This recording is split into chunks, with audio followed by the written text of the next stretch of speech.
Shalom y saludos hermanos y hermanas en todo el mundo. Les damos la bienvenida a la discusión de hoy con el Dr. Corman, quien nos acompaña desde Israel. Hola Baruch, ¿cómo te encuentras hoy? Shalom Cristian, me encuentro muy bien. ¿Y tú? Bien, muy bien. Alabado sea el Señor. El día de hoy estaremos discutiendo un tema de verdad interesante. Creo que el tema de hoy definitivamente es uno de los más debatidos entre los líderes. Sin embargo, antes de que nuestros oyentes empiecen a hacer comentarios, recomendamos que cuando analicen el tema de hoy, que tiene que ver con si el rapto será antes, durante o después de la tribulación, o si existe otra posición que pudiera ser muy apropiada también, nos permitan compartir estas escrituras con ustedes y luego hagan su propia investigación. Desafortunadamente, la mayoría del tiempo, muchas personas simplemente defienden una postura pre, media o post-tribulacional, basado en lo que han escuchado de otros. Baruch y yo siempre les pedimos que ni siquiera nos crean a nosotros, sino que vayan a la palabra de Dios, a las Escrituras, pidiéndole al Espíritu Santo su guía para entenderlas. Así que me entusiasma la discusión de hoy y si al final no estás de acuerdo con nosotros, como hemos dicho en el pasado, pueden expresar su desacuerdo, pero siempre en el marco del respeto. Hoy también vamos a analizar una diferencia muy importante que existe entre la tribulación y la gran tribulación, y por supuesto las distintas perspectivas de cuándo ocurrirá el rapto. Así que si estás listo, Baruch, iniciemos. Muy bien, iniciamos. Como siempre les recuerdo que estaremos viendo los textos tanto en inglés como en español para nuestras audiencias en ambos idiomas.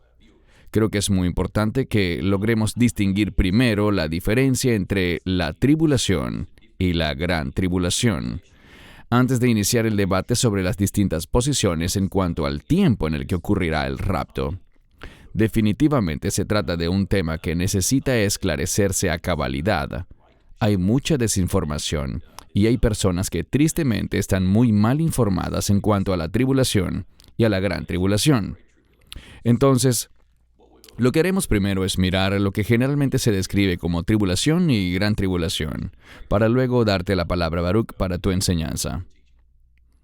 Entonces, lo primero que quiero leer es una definición, como dije antes, de cómo generalmente la gente tiende a identificar la tribulación. La tribulación es un período futuro de 7 años, cuando Dios terminará su disciplina sobre Israel y finalizará su juicio sobre el mundo incrédulo. La Iglesia, compuesta por todos los que han confiado en la persona y obra del Señor Jesús para salvarlos de ser castigados por el pecado, no estará presente durante parte de esta tribulación. ¿Qué puedes comentar, Baruch, sobre esta descripción bastante común, aunque quizás no sea la más correcta, sobre la tribulación? Sí, hay un asunto muy importante en cuanto a lo que veíamos en la primera lámina que decía rapto pre, en medio o al final de la tribulación, como si esas fueran las únicas posturas posibles, una de las tres. Lo que yo creo bíblicamente es que hay muchos problemas con estas posturas. En primer lugar, es incorrecto que solo pensemos en el rapto a la luz del período de la tribulación. En segundo lugar, al analizar esto, vemos que dice que se trata de un período de tribulación de 7 años. Bien, algo muy cierto es que existe lo que se denomina la semana 70 de Daniel, una semana bíblica en el contexto del profeta Daniel. No se trata de 7 días, sino de 7 años. Entonces, sí existe este periodo final de 7 años. La pregunta es, ¿debemos definir y entender el rapto a la luz de esos últimos 7 años? En cuanto a la tribulación, ¿es adecuado decir con respecto a estos 7 años, la semana 70 de Daniel, es correcto decir que todos los 7 años serán de tribulación? ¿Es apropiado decir que todas las cosas que estarán pasando allí son tribulaciones, originadas en Satanás u originadas en Dios? Cuando leemos esta descripción estándar, parece decir que la fuente que origina la tribulación es Dios, que Él está trayendo tribulación y castigo sobre Israel para disciplinarla y conducirla a la fe, y que en segundo lugar Él está trayendo juicio y tribulación sobre el mundo incrédulo. ¿Es correcto que digamos que Dios es la fuente de la tribulación en toda esta semana 70 de Daniel, en estos últimos 7 años? Entonces, ¿es Él la única fuente? ¿Es la misma gente la que sufre todo el lapso? ¿Sufrirá cada grupo el mismo tipo de tribulación? Hay un montón de preguntas que deben ser respondidas. Al leer esta definición, entiendo y agradezco que la hayas puesto porque esta es la visión que la mayoría tiene y en la que la mayoría de los evangélicos piensa. Y con respecto a la última frase, muchos creen que la iglesia no estará presente para nada del periodo de tribulación. De hecho, con frecuencia, quienes creen en el rapto pretribulación te dirán que los últimos 7 años constituyen el juicio de Dios y su ira derramada sobre este mundo. Y por lo tanto, la iglesia no tiene nada que ver con eso. Y de nuevo debemos preguntarnos bíblicamente, ¿podemos encontrar un verso que nos diga claramente que los últimos 7 años de la semana 70 de Daniel es una tribulación procedente de Dios, toda ella? Que en todos esos 7 años se derrama la ira de Dios y que Él es el arquitecto de todo lo que estará pasando. Yo, de hecho, le pido a la gente y les reto a que me muestren la cita, número 1, que diga que todos los últimos 7 años son un periodo de tribulación, en el que Dios será la fuente de todo lo que pase. Demuéstrame que todo el periodo consistirá en la ira de Dios. Y en tercer lugar, les pregunto si es adecuado definir al rapto colocándole una fecha, y cuando digo fecha me refiero a ponerlo en un orden cronológico en torno a la tribulación. Todas estas cosas deben ser respondidas con base bíblica y no solo basado en lo que parece ser la definición popular de los teólogos de hoy. Correcto, gracias. Ahora veamos, una vez más, ya tocamos este punto, pero ¿cuál es tu posición, Baruch? En términos de... Y por supuesto estamos analizando pasajes bíblicos más adelante con detalle, pero a manera de introducción una vez más, en tu opinión, ¿crees que la tribulación iniciará en algún punto durante el tiempo cuando el anticristo haya confirmado algún tipo de acuerdo de paz con Israel? Bueno, los últimos 7 años se inician con un acuerdo, un tratado, un pacto que se realizará. Y uno de los resultados de este tratado o acuerdo es que el templo estará funcionando. Entonces, inicialmente será un tiempo de paz, de tranquilidad, de prosperidad, de estabilidad, cuando iniciarán esos últimos 7 años. Los únicos que estarán sufriendo inicialmente a manos del enemigo serán los creyentes, porque no estaremos de acuerdo con este imperio, con el gobierno del anticristo. Hay personas, quizás podamos profundizar en esto, aunque no sé si nos dé tiempo, pero hay personas que creen que los creyentes no estaremos presentes cuando el anticristo sea revelado. Yo les sugeriría enfáticamente que lo que dice segunda a los tesalonicenses destruye tal punto de vista. Pero dejando eso a un lado por un minuto, hay una diferencia entre la revelación del anticristo y cuando esa bestia, ese imperio del anticristo, empiece a funcionar. La pregunta es, ¿existe alguna señal bíblica, alguna escritura que diga que está prohibido, que no se puede, que es imposible que el imperio del anticristo, este imperio sobre el cual él eventualmente gobernará, yo creo que ese imperio se iniciará antes de la obra y la revelación del anticristo. Pero ¿hay alguna evidencia bíblica que indique que la iglesia no puede estar allí presente? Ese es un asunto importante, y retomando lo que tenemos en pantalla, lo cual considero que es muy importante, ¿es bíblico definir el rapto a la luz del período de la tribulación? Yo no conozco el pasaje de la Escritura que haga eso. En un video sobre el rapto que publicamos hace poco, hablamos sobre lo que ocurrirá durante el rapto. Y, Cristian, tú elegiste muy acertadamente 3 pasajes que hablan sobre el rapto. Primera a los Tesalonicenses 4, primera a los Corintios 15, y luego ese pasaje en el que el Mesías dice que uno será tomado y el otro será dejado, en Mateo 24 y Lucas 21. Lo que podemos ver es que en ningún lugar de estos pasajes que describen el rapto, ninguno de ellos lo ubica a la luz de algún supuesto período de tribulación. El problema que yo tengo es que no encuentro evidencia bíblica para este período de tribulación en el sentido como los teólogos lo describen. como 7 años de actividad de Dios, en los cuales Él derramará tribulaciones sobre el mundo. Y lo separan definiendo un periodo de tribulación y dentro de ese periodo, la gran tribulación. Creo que debemos ser muy cuidadosos en cuanto a lo que la Escritura dice sobre la gran tribulación. Creo que será un punto que tocaremos hoy, pero es necesario que permitamos a la Escritura definir nuestra perspectiva. Hace un tiempo atrás hicimos, creo que hace más de 2 años, publicamos un video y creo que lo dividimos en 2 secciones, con 28 preguntas que deben ser respondidas con respecto al rapto. Mi deseo es que la gente recorra todas esas preguntas, todas relacionadas con la Escritura. Si las analizas todas y formulas tu punto de vista basado en las Escrituras para cada una de esas preguntas, lograrás establecer una posición más sólida para discutir estos asuntos, en vez de confiar en lo que algunos teólogos han publicado por ahí y que, en mi opinión, tienen problemas para encontrar respaldo en las Escrituras. Correcto, gracias.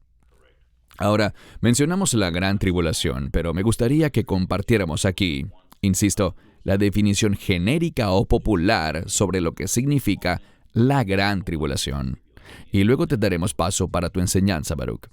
La gran tribulación es la última mitad de la tribulación. En Mateo 24:21, Jesús dice, «Porque habrá entonces una gran tribulación, cual no la ha habido desde el principio del mundo hasta ahora, ni la habrá».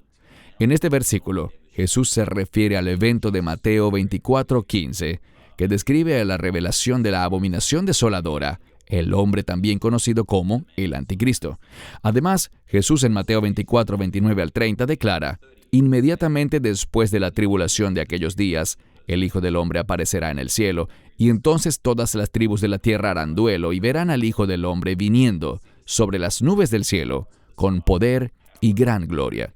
Jesús define la gran tribulación, en el verso 21, como el inicio de la revelación de la abominación desoladora. Creo que hemos mencionado esto en videos anteriores. Estamos de acuerdo que antes de que el rapto ocurra, la abominación desoladora debe suceder, y veremos varias citas al respecto más adelante, pero ¿qué puedes comentar, Baruch, sobre esta definición genérica y, digamos, errada sobre lo que es la gran tribulación? Sí, quiero que nuestros espectadores sepan que nosotros discutimos estos temas antes de grabar estos videos, y estuvimos de acuerdo en que esto debía citarse de la manera como Christian lo ha citado, con el fin de poder examinar lo que comúnmente se enseña. Pero aquí está el problema. Yo creo que la gente es demasiado descuidada con la palabra de Dios y no le presta atención al vocabulario bíblico como debería. Por ejemplo, yo asumiría la posición y diría que la gran tribulación no ocurre durante la segunda mitad de la semana 70 de Daniel, o, como dice aquí, en la última mitad del período de tribulación, en los últimos 3 años y medio. ¿Por qué? Noten la cita que se nos está dando. E insisto, lo que tenemos en pantalla solamente es lo que representa la visión genérica y común. Dice en Mateo 21:21, Yeshua dice que habrá gran tribulación. Y eso es literalmente lo que dice, que habrá gran tribulación, pero no utiliza la frase la gran tribulación. Lo que me gusta hacer cuando discuto esto, le pregunto a la gente, dime, ¿cuál es el único lugar en el que ese término, y estamos hablando de la gran tribulación, ¿cuál es el lugar en la Escritura donde se llama la gran tribulación con ese término y no con ninguna variación? El término en Mateo 24:21 dice que habrá gran tribulación, pero no dice la gran tribulación. La gran tribulación tiene que ver con las personas que estarán sufriendo por su fe. ¿Dónde lo vemos? Bien, si lees en algún momento Apocalipsis capítulo 7, solo tenemos que abrirlo muy brevemente para poderlo ver con claridad. A la luz de este pasaje, la gente dirá, bueno, esto será después del rapto, estos son los santos de la tribulación. Bien, Te pregunto, ¿cuál es el verso de la Escritura que utiliza ese término, indicando que habrán santos de la tribulación, que surgirán personas que harán esta gran declaración de fe después de que ocurra el rapto? En medio del derramamiento de la ira de Dios, insisto, yo no veo eso. Y este es el problema que tengo. Cuando leo Apocalipsis capítulo 7, y mencionamos esto en el video anterior sobre el rapto, que habrán personas que estarán en el cielo, que tendrán vestiduras blancas, que tendrán una rama de palma en su mano, simbolizando tal como cuando pensamos en la fiesta de los tabernáculos. La rama de palma es un símbolo de dependencia de Dios, de confiar en Dios. Y dice aquí que uno de los ancianos le preguntó, «Dime, ¿quiénes son estos vestidos con vestiduras blancas y de dónde vienen?» Así que uno de los ancianos le pregunta esto a Juan, y Juan le dice, «Señor, tú lo sabes». Entonces leo, él me dijo, «Estos son los que han salido de la gran tribulación». Entonces se trata de las personas que están en el cielo, con quienes Dios está complacido. Lo que descubrimos es que nada se dice aquí indicando que esto ha sucedido después del rapto. ¿Por qué? Bien, un verso de la Escritura que sé que discutiremos es fundamental. Primera a los Tesalonicenses 5:9, que dice que no hemos sido destinados para la ira, sino para obtener la salvación. Entonces creo que todos estaremos de acuerdo con que debido a Primera a los Tesalonicenses 5:9, la iglesia no estará aquí presente cuando la ira de Dios caiga. El problema es que cuando leemos Apocalipsis 7, notamos algo. Si regresas al sexto sello, encontrarás que el sexto sello anuncia la ira del Cordero, la anuncia. Pero cuando llegas al capítulo 7, la ira no ha iniciado aún. No se trata de mi interpretación, es claramente lo que dice el texto. Después de estas cosas, leyendo Apocalipsis 7:1, después de estas cosas vi a los 4 ángeles de pie sobre los 4 extremos de la tierra, deteniendo los 4 vientos de la tierra, para que el viento no soplase sobre la tierra, ni sobre el mar, ni sobre los árboles. Luego vi a otro ángel que subía del este, el este usualmente es sinónimo de juicio, que tenía el sello del Dios viviente y clamó a gran voz a los 4 ángeles a quienes se les había dado el poder de hacerle daño a la tierra y al mar. Este daño representa la ira del Cordero, y encontramos que algo pasa. De hecho, pasan 2 cosas. Israel, las 12 tribus, los 144,000, son sellados, y luego tenemos esta imagen de aquellos que han venido de la gran tribulación. Yo sugeriría que ese término, la gran tribulación, se relaciona con la iglesia siendo perseguida, y cuando salgamos de ese período, saldremos de esa gran persecución mediante el rapto. El único lugar en el que el término la gran tribulación es utilizado tiene que ver con los creyentes, y el problema es que ocurre antes de la ira de Dios, así que no podemos decir como hacen algunos, que estos son los que llegarán a la fe durante la gran tribulación, que se perdieron del rapto pero que por alguna razón tienen una gran fe. No existe un texto en la Biblia que diga que cuando se inicie la ira de Dios, y la ira de Dios se inicia con el 7º sello, en el capítulo 8 de Apocalipsis, entonces si de hecho la promesa que tenemos es que no sufriremos la ira de Dios no se inicia sino hasta el capítulo 8 en Apocalipsis, por lo que la gran tribulación será antes de la ira de Dios, y les puedo afirmar también que será antes de la abominación desoladora, y de ninguna manera será después de la abominación desoladora. La gran tribulación que sucederá antes de la abominación desoladora se debe a que la iglesia se resiste en contra de la obra del anticristo. Todas estas cosas, no tenemos tiempo para analizarlas una por una, pero si lees y estudias Segunda a los Tesalonicenses capítulo 2 y prestas atención a la gramática utilizada allí, queda claro que el rapto no sucederá hasta que la abominación desoladora tenga lugar, y poco después, muy poco después, nadie sabe el día ni la hora, el rapto ocurrirá. Antes de continuar, Baruch, creo que has tocado varios puntos muy buenos, y antes de que las personas que defienden la postura pretribulación empiecen a comentar, aguarden un momento. Quiero preguntarte algo, Baruch. Cuando la gente se resiste a leer las Escrituras y a estudiar más profundamente los textos que resaltan la tribulación que experimentarán los creyentes, ¿crees que se debe a que han sido adoctrinados por demasiado tiempo con esta postura pre-tribulación? ¿O quizás es un asunto de temor y que no quieren aceptar el hecho de que vendrán grandes dificultades a futuro? Creo que ambos elementos juegan un rol muy importante en que la gente mantenga y no quiera mirar enteramente las Escrituras. Ambos elementos. Siento que ambas son observaciones muy acertadas y creo que tienen un papel muy profundo en la perspectiva de la gente. Ok, lo que haremos ahora, antes de iniciar el análisis de los puntos de vista, es leer este pasaje del que hablamos anteriormente y que menciona el rapto. La razón por la que veremos esto primero es porque en el reciente video que publicamos, sorprendentemente hay personas que seguramente ni vieron el video completo, pero sus comentarios simplemente dicen que el rapto no es bíblico y que no aparece por ningún lado en la Escritura. Así que leeremos esto primero para que la gente lo lea por sí misma. Y esto es un claro pasaje sobre el rapto o el harpazo o el arrebatamiento. Primera a los Tesalonicenses 4 del 13 al 18. Pero no quiero, hermanos, que ignoréis acerca de los que durmieron, para que no os entristezcáis, como los demás que no tienen esperanza. Porque si creemos que Jesús murió y resucitó, así también traerá Dios con él a los que durmieron en Jesús. Por esto os decimos por palabra del Señor, que nosotros los que estamos vivos y permanezcamos hasta la venida del Señor, de ningún modo precederemos a los que durmieron, porque el Señor mismo, con voz de mando, con voz de arcángel y con trompeta de Dios, descenderá del cielo, y los muertos en Cristo resucitarán primero.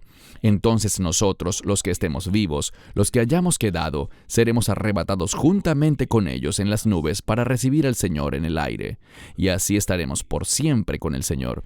Por tanto, consolaos unos a otros con estas palabras. No veo nada tan claro como este texto en toda la Biblia que nos hable del rapto. ¿Qué piensas, Baruch? Yo no encuentro una evidencia más clara en la Biblia que nos hable sobre el rapto, pensando en aquellos que dicen que el rapto no se menciona en ninguna parte de las Escrituras. Estoy totalmente de acuerdo. Esta frase, seremos arrebatados juntamente con ellos, es la palabra a la que te referías con esa raíz, harpazo. Este término habla, y lo mencionamos antes, de ser arrebatados rápidamente, velozmente, y la palabra también implica ser removidos. No se trata de quedarse en el mismo lugar, donde Dios nos protegería en medio de los problemas, sino que se trata de ser tomados y removidos. Muy importante. Estamos de acuerdo. Si alguien dice que el rapto es antibíblico, entonces ¿de qué evento se nos está hablando en este pasaje? Y también en 1 Corintios 15, en un abrir y cerrar de ojos seremos transformados y recibiremos un cuerpo nuevo. Es otra referencia a este mismo evento. También nos habla del rapto. Las personas que niegan el rapto y dicen que no es bíblico, no busco con esto sonar mezquino, pero son personas ignorantes de la palabra de Dios. Estos textos nos hablan de un evento y ¿tenemos que usar la palabra rapto? No, así es como se le refiere comúnmente, pero se trata del concepto de ser removidos de un lugar. Si lo que no les gusta es el término rapto, pueden llamarle seremos tomados y llevados y se nos dará un nuevo cuerpo y seremos transformados para el reino. Son libres de usar cualquier otro término que les parezca mejor, pero la Biblia sí utiliza esta frase que implica ser arrebatados, y la traducción en latín, como dijimos en el video anterior, la traducción en latín utiliza el término del cual obtenemos la palabra rapto. Simplemente significa ser removidos rápidamente. Gracias. Bien, veamos ahora la postura pretribulación. El pretribulacionismo enseña que el rapto ocurre antes de que comience la tribulación. En ese momento, la iglesia se encontrará con Cristo en el aire y luego en algún momento se revelará el anticristo y comenzará la tribulación. Según este punto de vista, la iglesia no experimentará nada de la tribulación. Avanzaremos para revisar las otras perspectivas y luego te daré de nuevo la palabra, Baruch. Ok. La postura de en medio de la tribulación enseña que el rapto ocurre en el punto medio de la tribulación. En este momento suena la séptima trompeta basado en Apocalipsis 11. La iglesia se encontrará con Cristo en el aire y luego los juicios de las copas se derramarán sobre la tierra, en un tiempo conocido como la Gran Tribulación. En otras palabras, el rapto y la segunda venida de Cristo, para establecer su reino, están separados por un periodo de 3 años y medio. Según este punto de vista, la iglesia pasa por la primera mitad de la tribulación, pero se salva de lo peor de la tribulación en los últimos 3 años y medio.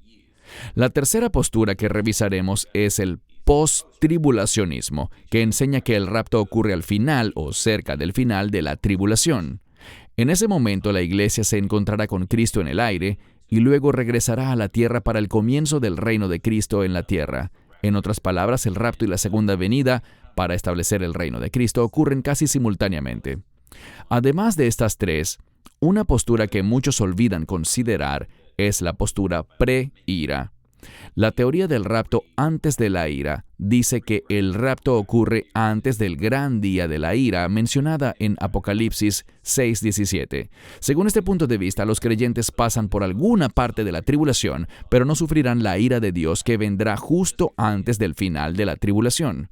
La iglesia soportará la furia de Satanás y la persecución del hombre, pero se librará de la ira de Dios. Antes de que Dios derrame su juicio final sobre el mundo, la iglesia será arrebatada al cielo. Baruch, tenemos estos 4 puntos de vista que son los más populares y sabemos que hay algunos otros. Estoy claro de cuál es nuestra postura, pero ¿a cuál crees tú que la gente debería alinearse más? ¿A la postura pre-ira? Sí, yo me iría muy cerca con lo que está expresado aquí. Lo estoy leyendo y tengo cierta duda porque has hecho un gran trabajo para resumir estos puntos de vista. Pero yo no estoy 100% de acuerdo con la postura pre-ira de Dios que postula Marvin Rosenthal. Por ejemplo, lo que leemos aquí. La teoría del rapto anterior a la ira dice que el rapto ocurre antes del gran día de la ira, Apocalipsis 6:17. Ese pasaje simplemente anuncia ese día. Así que el verso 17 no está diciendo que es el inicio de la ira, sino es apenas el anuncio de la misma. Pero con el resto de la definición sí estoy totalmente de acuerdo. En segundo lugar, muchas personas, debido a mi posición en cuanto a la abominación desoladora, que ocurrirá a mitad de ese periodo, mucha gente me califica como un medio tribulacionista. Pero cuando analizas esa posición, hay muchas consideraciones de la postura de la media tribulación con las que no estoy de acuerdo. Por lo tanto, me siento mucho más cercano a la teoría del rapto previo a la ira de Dios. Muy bien, lo que haremos ahora será analizar varias escrituras que nos darán un entendimiento más claro. Juan 16:33. Estas cosas os he hablado para que en mí tengáis paz. En el mundo vosotros tendréis tribulación, pero confiad, yo he vencido al mundo. Ahora, algunas personas aseguran que esto tiene que ver con los últimos días, mientras que otros consideran que no es así, porque los creyentes siempre han tenido que enfrentar tribulaciones. Pero, ¿qué piensas de este verso, Baruch? ¿Se refiere a los últimos días o no? Bueno, creo que es algo muy general. Él nos promete que tendremos tribulaciones desde el momento del inicio de la iglesia hasta el final de la era de la iglesia. Sufriremos aflicción. Nunca se nos ha prometido que no sería así. Y este es uno de los problemas de usar el término pretribulación. Ahora, por supuesto que lo que ellos quieren decir es, y quiero ser justo con mis amigos con quienes disiento en este punto, cuando ellos dicen pretribulación, no están diciendo que la iglesia no enfrentará tribulaciones, sino simplemente que no serán parte de esos últimos 7 años. Así que ellos no están diciendo que la iglesia será librada de toda tribulación. Seamos justos con ellos. Yo veo este versículo como una declaración muy general. Bien, correcto. Gracias por aclararlo, pues mucha gente necesitaba tener claro este verso, si se trata de algo general o específico para los últimos días. Ahora, de este verso hablamos ya y dijimos que es muy preciso. Primera a los Tesalonicenses 5:9. Porque no nos ha puesto Dios para la ira, sino para alcanzar salvación por medio de nuestro Señor Jesucristo. Para todas las personas que creen en el rapto antes de la tribulación, sé que muchos ministerios, y lo he visto con mis propios ojos, ellos citan y defienden que este versículo busca principalmente enfatizar y subrayar la postura pre-tribulación. no estamos en desacuerdo con el hecho de que no experimentaremos la ira de Dios. Pero lo que sí queremos decirles es que deben tener mucho cuidado, pues al tener esta idea y defender una postura que afirma que no atravesaremos dificultad alguna, no permite que nos preparemos para lo que ha de venir. ¿Qué piensas, Baruch, sobre este verso en cuanto a la postura pre-tribulación? Bueno, creo que es muy importante que si estamos tratando un punto, y no me dirijo a la gente que solo se sienta a observar, sino a aquellos que abiertamente exponen estas posiciones teológicas distintas, y ellos deben tener cierto grado de experticia y comprender los términos. Siempre me gusta señalar que hay una diferencia entre la palabra para persecución o tribulación, que es delipsis, y la palabra orgí, que significa ira. Son dos palabras diferentes que hablan de dos situaciones muy distintas. En un sentido escatológico, en referencia a los últimos días, cuando hablamos sobre tribulación, delipsis, el que la causa no es Dios. Él no es el autor o la fuente de la tribulación, sino el enemigo. Cuando llegamos al concepto de ira, Dios es efectivamente la fuente, el arquitecto, el origen de esta ira. Entonces es una distinción importante. Lo que le diría a mis amigos, y de nuevo, me encantaría estar equivocado, no tendría el menor problema. Estoy totalmente abierto a oír las razones por las que mi posición sería incorrecta, pero le preguntaría simplemente a mis amigos, ¿cuál es la base bíblica para que la ira de Dios, y esto es lo que la gente de la pretribulación cree, como acertadamente tú lo resumiste, Cristian, en la definición que colocaste en pantalla? Ellos creen que todos los 7 años finales serán un tiempo de derramamiento de la ira de Dios. Mi pregunta es, ¿cuál es la base bíblica para creer que la ira de Dios se iniciará el día 1 de los últimos 7 años o la semana 70 de Daniel?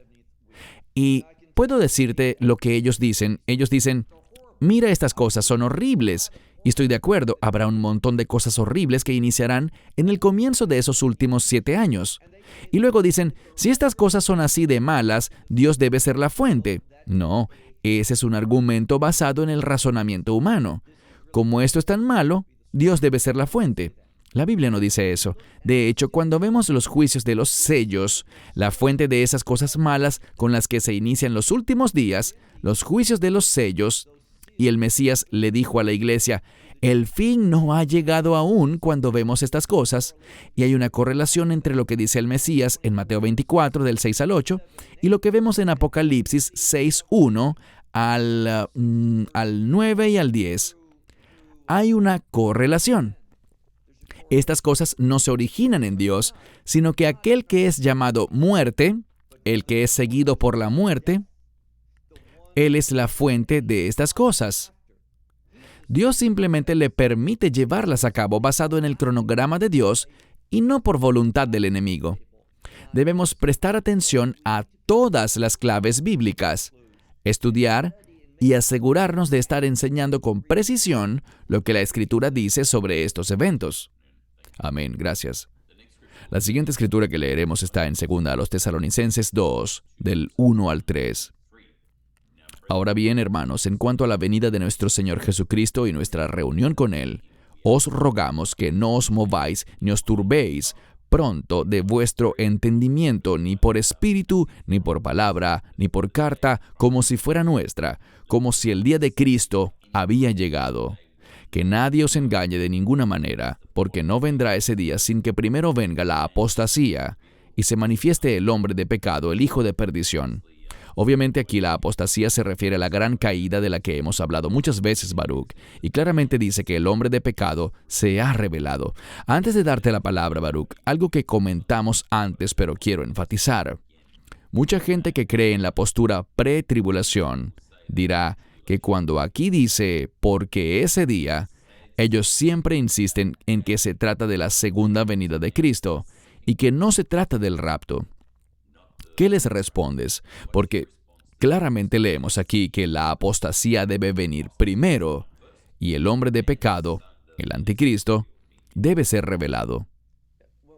Cuando comparamos manuscritos griegos surge un debate. Yo argumentaría que el mejor manuscrito, del cual se ha traducido en inglés la versión King James, dice el día de Cristo. En segundo lugar, tenemos que evaluar el contexto. Si vemos el primer verso que dice, hermanos, en cuanto a la venida de nuestro Señor Jesucristo, ¿a qué venida se refiere? ¿Al rapto o a la segunda venida?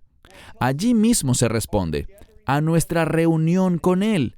Entonces, cuando hablamos de la segunda venida, allí no nos reuniremos con Él, sino que ya estaremos con Él, por lo que la postura pretribulación, seamos precisos, ellos dirán que el rapto ocurrirá antes de los últimos 7 años, y la mayoría dirá que muy cerca del inicio de esos últimos 7 años. ¿Dónde estará la iglesia en esos últimos 7 años? Con Él. ¿Y qué ocurrirá? Bueno, primero los Tesalonicenses 3:13 dice que cuando el Mesías regrese en su segunda venida, vendremos con Él. Siempre estaremos con Él a partir del rapto. Aprendimos antes en primera los Tesalonicenses 4 que nos consolemos unos a otros con estas palabras. ¿Qué palabras? Que estaremos juntos con Él. Entonces no tiene el menor sentido, es imposible pensar que este verso habla de la segunda venida porque desde el rapto estamos con Él. Este pasaje habla del rapto porque se refiere a nuestra reunión con Él cuando Él venga. Analizando el griego original aquí, lo que dice literalmente es que con respecto a la venida de nuestro Señor Jesucristo y nuestro encuentro con Él, ¿por qué leí la palabra con 2 veces? Porque el término para el encuentro o la reunión tiene un prefijo. Es la preposición epi, que significa estar junto a algo. Luego vemos después de la palabra, por segunda vez, el término epi, con Él. Esto le da énfasis. Muchos dicen que no suena a un buen griego clásico, pero es verdad, no se trata de griego clásico. Es un maravilloso griego koiné que fue escrito en ocasiones de manera extraña con el fin de enfatizar ciertas cosas y brindarnos revelación. Este pasaje subraya que la iglesia tendrá un encuentro con Él, y esto solo puede describir el rapto. Y por esto es que la frase que leemos, allí al final del verso 2, dice el día de Cristo, y no dice el día del Señor, el cual se relaciona con la segunda venida, porque este pasaje habla sobre nuestro encuentro con Él. Eso es lo que se enfatiza. Y un último punto. Hay quienes quieren aferrarse tan fuertemente a la postura de la pretribulación que cuando se habla de la apostasía, ellos señalan que se trata de la palabra apo-astemai. Astemai significa sostener y apo, desde. Entonces, sostener desde conlleva el sentido de partir. Entonces ellos dicen que con el fin de justificarse, puesto que comprenden el problema que implica la revelación del hombre de pecado, ellos dicen que la partida de la que se habla aquí es el rapto, que la apostasía es el rapto. El problema con esa interpretación, insisto, es que se están aferrando a cualquier argumento con el fin de justificar su posición. Hablé con un buen amigo que tiene esa postura y le pregunté, ¿realmente crees que la apostasía de la que se habla aquí es el rapto? Y me dijo de todo corazón, Baruch, esta palabra solo significa partida. Y le dije, no solo significa partida, siempre que la encuentras en la Biblia. Pues le pregunté, ¿has estudiado esta palabra? Y me dijo, por supuesto. Entonces, ¿dónde más aparece en la Escritura? Y no tenía idea. Hechos 21:21 es un lugar en el que acusan a Pablo de apartarse de la Torá. El punto es que lo acusaban de partir de algo que era bueno hacia algo que era malo. Ese es el sentido de una apostasía. Obviamente, partir de este mundo para ir al cielo con el Mesías no es algo malo. No es una partida de algo bueno hacia algo malo, sino que es lo opuesto. Es dejar este mundo caído, que es malo, para ir al cielo, que es bueno. En segundo lugar, en el libro de Mateo 5, creo que verso 31, se habla de escribir un certificado de divorcio. Es interesante que esta misma palabra apostasía aparezca allí para definir el certificado de divorcio. ¿Por qué? Porque el matrimonio es algo bueno y apartarse de él implica partir de algo bueno hacia algo malo. Es muy interesante cómo se utiliza esta palabra en la Escritura. No tenemos el derecho ni la libertad de simplemente inventar una definición. Tenemos que dejar que la Escritura y cómo esa palabra se usa en otros lugares dicten para nosotros la comprensión correcta del texto y no simplemente abrazar una interpretación porque es lo que justifica mi postura teológica. Eso es peligroso y realmente no es algo íntegro, torcer las Escrituras con el fin de justificar mi posición. Correcto, gracias. Algunas personas han expresado, al hablar de la abominación desoladora, que es algo que ya sucedió. Algunos piensan que fue en el 70 después de Cristo, otros que fue unos años más tarde, y otros dicen que fue en el año 300 antes de Cristo. Quiero que leamos esta escritura rápidamente y luego te daré la palabra, Baruch, para tus comentarios. Mateo 24, del 15 al 31. Por tanto, cuando veáis en el lugar santo la abominación desoladora, de que habló el profeta Daniel, el que le entienda, entonces los que estén en Judea huyan a los montes, el que esté en la azotea no descienda para tomar algo de su casa, y el que esté en el campo no vuelva atrás para tomar su capa. Mas ay de las que estén encintas y de las que críen en aquellos días. Orad, pues, que vuestra huida no sea en invierno ni en día de reposo, porque habrá entonces gran tribulación, cual no la ha habido desde el principio del mundo hasta ahora, ni la habrá. Y si aquellos días no fuesen acortados, nadie sería salvo, mas por causa de los escogidos, aquellos días serán acortados. Y luego sigue hablando para advertirnos que si alguno dijere, mirad, aquí está el Cristo, no lo debemos creer. Muchas personas usan este pasaje para argumentar que este evento ya sucedió, la abominación desoladora. ¿Qué les responderías tú, Baruch? Yo les preguntaría, ¿qué es la abominación desoladora? ¿Dónde aparece en la Escritura? Y el problema es que muchos tienen convicciones fuertes, pero cuando les preguntas lo que debería ser un tema muy sencillo, si has estudiado esto a profundidad, no tienen respuesta, no lo saben. ¿Dónde se menciona la abominación desoladora? Si este es un tema importante, lo deberíamos saber. Por ejemplo, se menciona en Daniel, capítulo 9, verso 26. Y allí solamente dice que habrá una abominación desoladora. No dice de qué se trata o si está relacionada con el anticristo. Punto. Luego descubrimos que también se menciona en Daniel capítulo 11, verso 36, donde nos brinda información adicional. Tiene que ver con un rey que se exalta a sí mismo por encima de todo lo que se llama Dios o es santo. Eso es lo que se nos dice allí.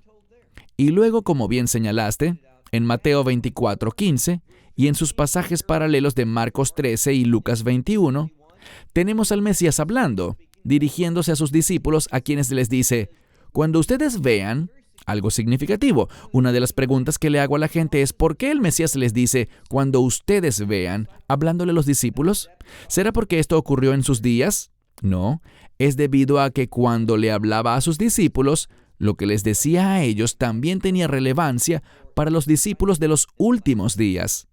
Entonces vemos el término en Daniel 9 y en Daniel 11, y también se menciona en el capítulo 12 de Daniel, donde se indica que Él le pondrá fin a las ofrendas y sacrificios en ese templo, el cual será el templo del anticristo.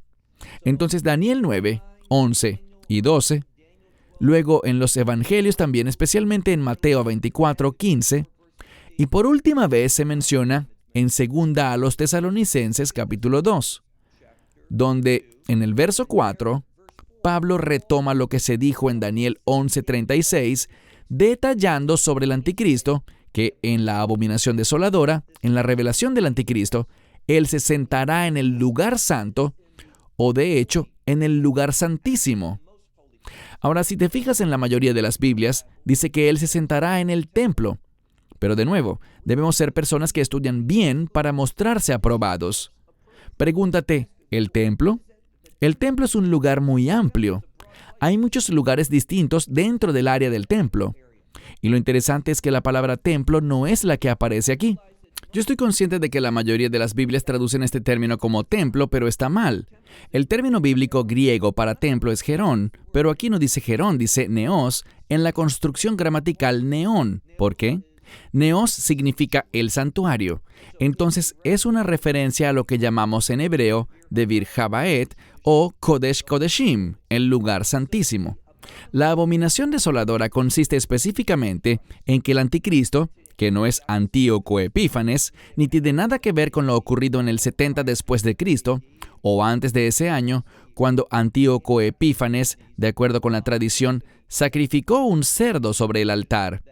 Esa no es la abominación desoladora. No ocurrió durante el tiempo de Antíoco Epífanes, ni durante la celebración del Hanukkah en el segundo siglo antes de Cristo.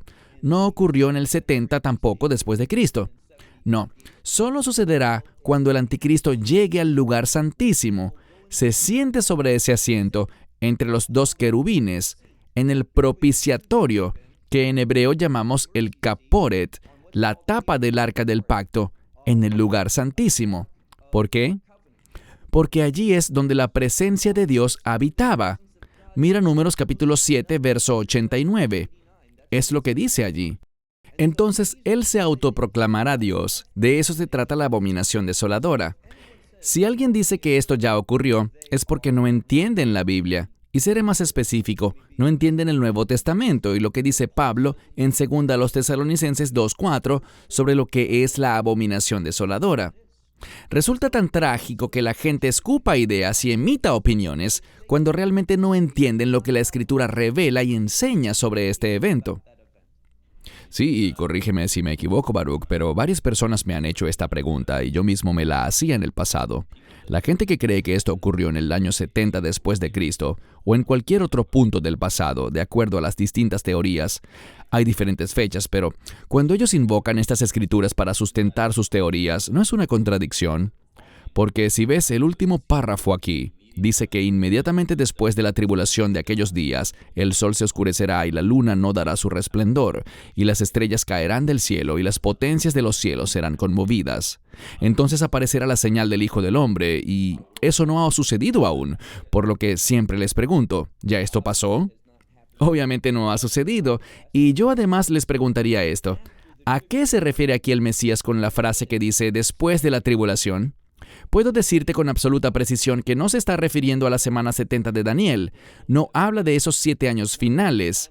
A eso no es a lo que él se refiere aquí.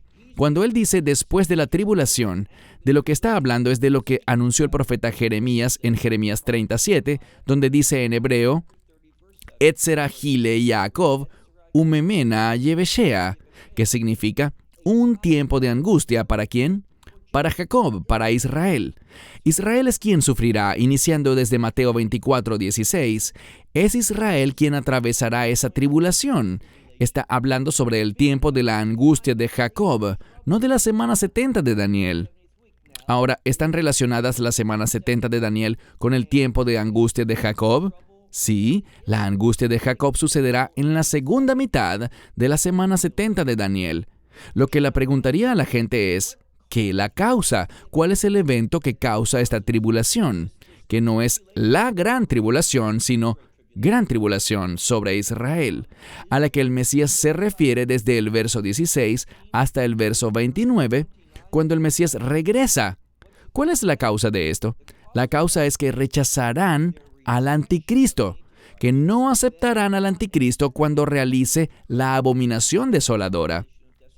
Por esto es que el anticristo empezará a perseguir al pueblo judío por su rechazo. Y no imaginas la cantidad de emails que me envían y cuando dicto conferencias la gente se me acerca y me pregunta lo siguiente, ¿no estás de acuerdo con que el anticristo será judío? Y yo les digo, no, ciertamente no estoy de acuerdo. ¿Por qué piensas eso? Y me responden, bueno, ¿cómo entonces lo aceptaría el pueblo judío a menos que fuese judío? En ninguna parte de la Escritura dice que el pueblo judío aceptará al anticristo. Todo lo contrario, lo rechazarán tras la abominación desoladora. La gente solo repite lo que oye, que el anticristo debe ser judío para que el pueblo judío lo reciba. Eso no se enseña en la Biblia, no existe tal versículo. Y si estoy equivocado, envíame ese verso y me contentará reconocer que estoy equivocado, que no había leído ese verso o que no lo entendía adecuadamente, y con todo gusto admitiré mi error. No tengo problema para reconocer que en ocasiones me equivoco, y me ha pasado varias veces, pero en estos asuntos debes estudiar y tener seguridad de lo que dices. Amén. Ahora, te referiste al templo. Sé que nos harán preguntas, así que creo conveniente que nos salgamos del guión por un segundo para preguntarte esto. Tu visión es que cuando el anticristo aparezca y sea revelado, ¿Tiene que existir un templo físico construido en Jerusalén? No hay duda al respecto. Sí, efectivamente existirá un templo. Bien, porque eso descarta inmediatamente otra creencia de los pretribulacionistas según la cual el rapto es inminente, pues, según ellos, el rapto puede ocurrir ahora mismo. Bueno, para ser justos, lo que ellos defienden es que el rapto ocurrirá antes de la construcción del templo, y por esto ellos tienen la perspectiva, como has señalado, y me alegra que lo hayas hecho, esta perspectiva de la inminencia del rapto, que puede suceder en cualquier momento. Yo les retaría, y tengo un libro aquí. Este está escrito en hebreo, pero también lo tenemos en inglés, en rumano, en 5 o 6 idiomas distintos. Este libro habla sobre la esperanza bendita, y en él yo le dedico unas 10 páginas a analizar las escrituras que la gente da para sustentar la doctrina de la inminencia, afirmando que el rapto puede suceder en cualquier momento. Y lo que les he preguntado al oír lo que creen y leer las escrituras que te dan, es ¿realmente estos versos dicen lo que ustedes afirman que dicen? ¿Que el rapto puede ocurrir en cualquier momento? Y al analizar este grupo de más o menos unos 10 pasajes que ellos utilizan para la doctrina de la inminencia del rapto, estos versos no soportan realmente lo que ellos dicen que soportan. Por esto debemos examinar estas posturas. Muchas veces hay gente que dice, mira esta doctrina, aquí está el verso que la sustenta. ¿Qué debes hacer? Tomarte el tiempo para diligentemente revisar cada versículo. Muchas veces puede que ellos aludan a un asunto relacionado, pero no soportan realmente la posición que está siendo establecida allí. Por ejemplo, los teólogos de la Reforma, los calvinistas, lo hacen todo el tiempo. Te dan una larga lista de versos, pero cuando los analizas individualmente, ellos no se refieren de verdad al punto que están defendiendo, porque sus puntos no son bíblicamente sanos. Correcto. Y de nuevo, hermanos y hermanas, compartimos esto en amor y respeto. Podemos no estar de acuerdo en algún punto, pero nuestro objetivo es que el pueblo de Dios esté preparado ante lo que ha de venir. Se puede decir que mucha gente tiene fatiga del rapto, porque nos escriben correos diciéndonos que ya no pueden más, que han creído siempre que el rapto puede ocurrir en cualquier instante, y de eso se trata la fatiga del rapto. Trae desánimo y no nos permite prepararnos para lo que ha de venir. Así que continuemos. Desde tu punto de vista, Baruch, ¿cuál es tu comentario final una vez más para la gente? Y como dijimos, esperamos que la gente entienda nuestra intención con esto. Queremos enfatizar la escritura, que es la verdad, y más que todo que la gente esté preparada para lo que viene. Tus comentarios finales. Muy bien dicho. Ese realmente es nuestro objetivo. Y mi comentario final es: estudien a cabalidad. Está bien escuchar a otras personas, pero examinen lo que dicen. Vayan a las escrituras que te brindan y comprueben si de verdad soportan sus doctrinas. Y de nuevo, al pie de este video, en YouTube y en otras plataformas, estará el enlace para que descarguen el archivo de las 28 preguntas. Creo que la gente estará de acuerdo con que ellas son preguntas muy relevantes de cara al rapto. Son preguntas relevantes que ameritan una respuesta. Y no colocamos en la hoja la respuesta intencionalmente, pues queremos que ustedes lo examinen por sí mismos y no saquen una conclusión porque nos oyeron a nosotros decirlo o porque les dimos las respuestas a las preguntas, sino que queremos que la gente lidie con este asunto, pues no se trata de estar de acuerdo conmigo o con Cristian, sino se trata de estar de acuerdo con la palabra de Dios. No queremos forzarles a estar de acuerdo con nosotros. Lo que queremos es que estudien a cabalidad y que lleguen a la revelación bíblica. Y la enseñanza que les debe quedar no debe venir de un hombre, sino del Espíritu Santo. En oración, sumérjanse en la Escritura. Eso toma tiempo, esfuerzo y entrenamiento con el fin de examinar y llegar a la conclusión bíblica de un pasaje. Ese es nuestro interés, que estudien cabalmente las Escrituras por ustedes mismos, para que puedan quedar totalmente convencidos. Todos tendremos que rendir cuentas y todos queremos ser hallados fieles. Concluyo con esto. Es solo cuando nosotros nos apoyamos en las Escrituras y en obedecer la revelación de las Escrituras que seremos hallados fieles. Muchas personas tienden a ser muy obedientes a tal teólogo o a tal escuela de pensamiento, pero terminan siendo una decepción ante el Señor. Sigamos las Escrituras, estudiemos diligentemente con el fin de que lleguemos a la verdad de Dios. Amén. Bien dicho. Baruch, te haré una pregunta adicional. Sé que muchos lo han preguntado específicamente para ti mediante comentarios y correos. Hemos tocado en muchos videos sobre la convergencia de eventos que está ocurriendo en el mundo.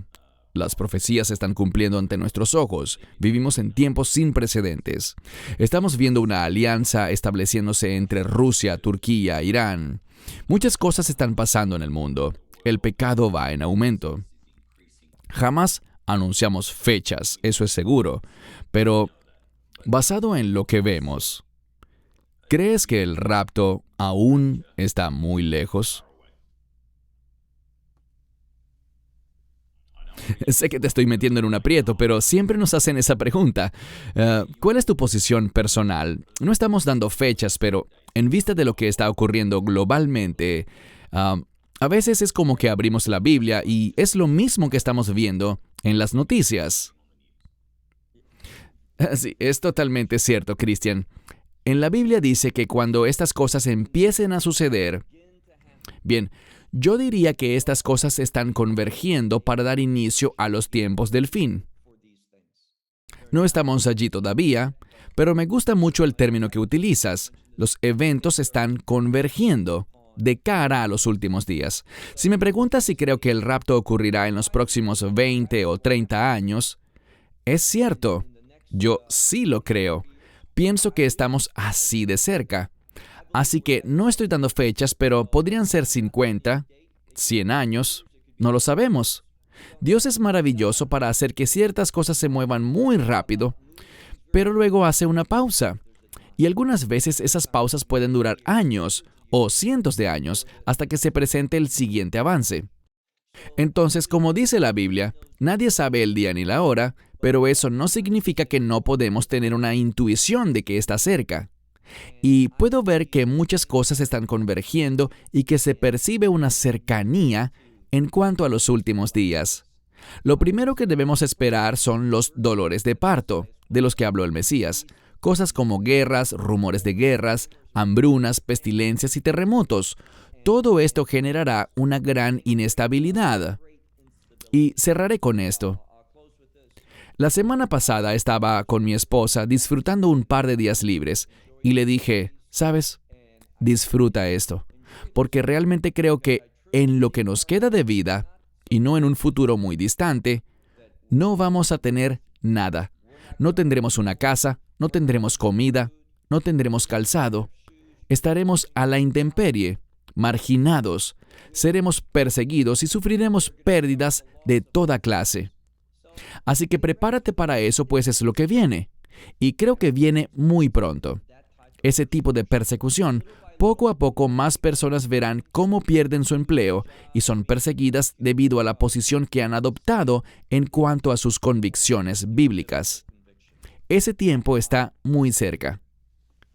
Amén. Y puede sonar desalentador para mucha gente, esto que acaba de decir Baruch, pero debemos entender que lo importante es la eternidad, nuestro futuro eterno con el Mesías Yeshua en su presencia. Eso es lo que importa. Así que personalmente creo y veo que estamos viviendo en tiempos como los de Lot y Noé. Las cosas están saliendo de control y personalmente creo también, sin dar fechas, que nuestra redención está muy cerca. Gracias, Baruch, por tu enseñanza de hoy. Sé que mucha gente nos ha escrito y lo seguirá haciendo con distintas posturas. Lo aceptamos y le damos la bienvenida en el marco del respeto siempre. Suscríbanse al canal si no lo han hecho, compartan y denle like a este video. Pueden escribirnos por email a australasia@lobbyisrael.org. Baruch desde Israel y un servidor aquí en Sydney, Australia, nos despedimos hasta el próximo video. Shalom y que Dios les bendiga. Shalom and God bless you. Esperamos que te hayas edificado con el mensaje de hoy y lo compartas con otros. Te invitamos a seguir nuestros estudios cada semana por este canal y por el portal de YouTube de Amarás a Israel. También puedes descargar nuestra aplicación móvil gratuita, Mi Estudio Bíblico. Finalmente, para obtener más información sobre nosotros, visita nuestra web amarasaisrael.org, donde encontrarás otras conferencias de Baruch en audio, video y texto. Hasta el próximo programa. Que el Señor te bendiga en Yeshua HaMashiach, Jesús el Mesías mientras caminas con Él. Shalom desde Israel.